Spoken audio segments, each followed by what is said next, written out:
Assalamualaikum warahmatullahi wabarakatuh. Perkenalkan, nama saya Muhammad Edunanda, NIM 205231080 dari Perbankan Syariah kelas 4B.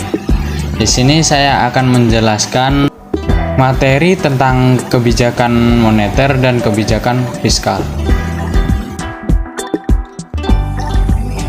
Kebijakan moneter bisa diartikan sebagai langkah-langkah pemerintah. Dalam hal ini, Bank Sentral atau dalam kurung di Indonesia bernama Bank Indonesia untuk mengatur ketersediaan uang yang beredar demi kestabilan keuangan dan perekonomian negara atau moneter. Tujuan kebijakan moneter. Yang pertama, mengedarkan mata uang sebagai alat pertukaran dalam perekonomian. Yang kedua, mempertahankan keseimbangan antara kebutuhan likuiditas perekonomian dan kestabilan tingkat harga. Yang ketiga, distribusi likuiditas yang optimal dalam rangka mencapai pertumbuhan ekonomi yang diinginkan pada berbagai sektor ekonomi. Yang keempat, membantu pemerintah melaksanakan kewajiban yang tidak dapat terrealisasi melalui sumber pemerintahan yang normal. Instrumen kebijakan moneter ada dua, yaitu instrumen kuantitatif dan instrumen kualitatif.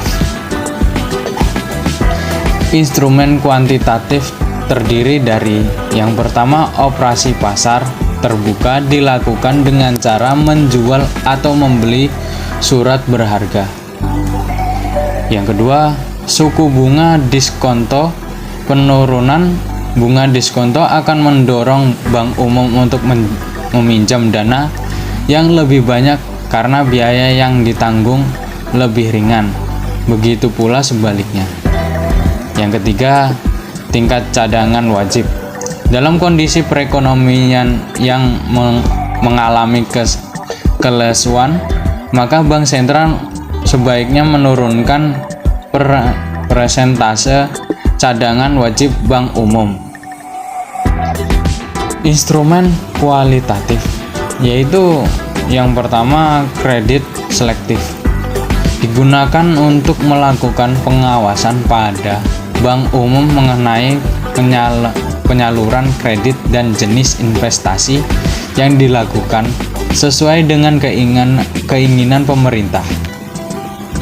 Yang dua, bujukan moral dalam kebijakan.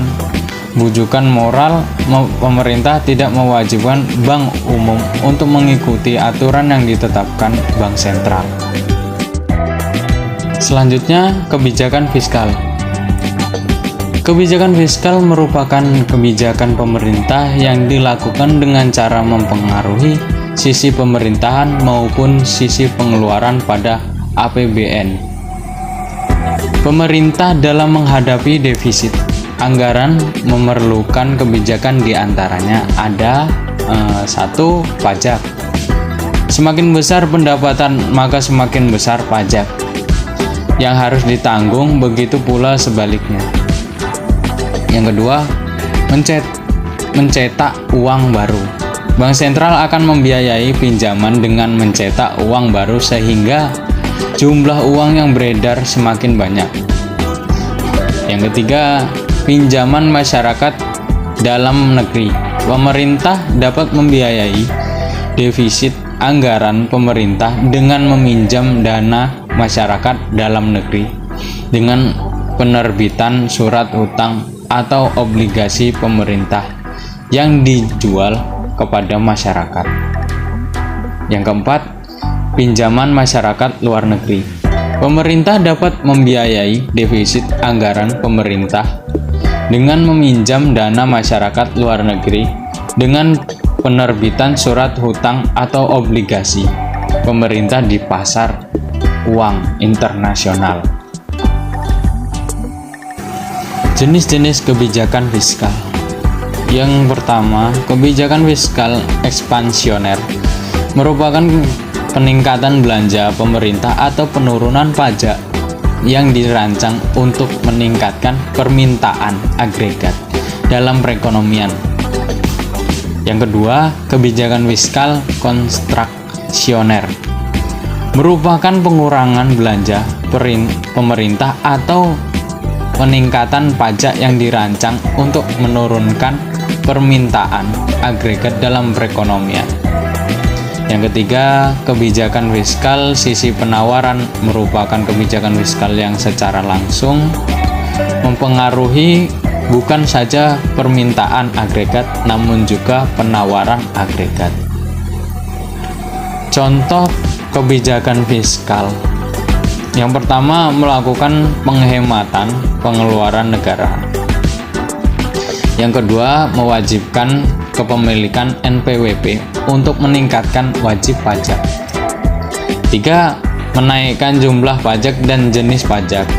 Yang keempat, melakukan pinjaman negara misalnya dengan mengeluarkan obligasi pemerintah.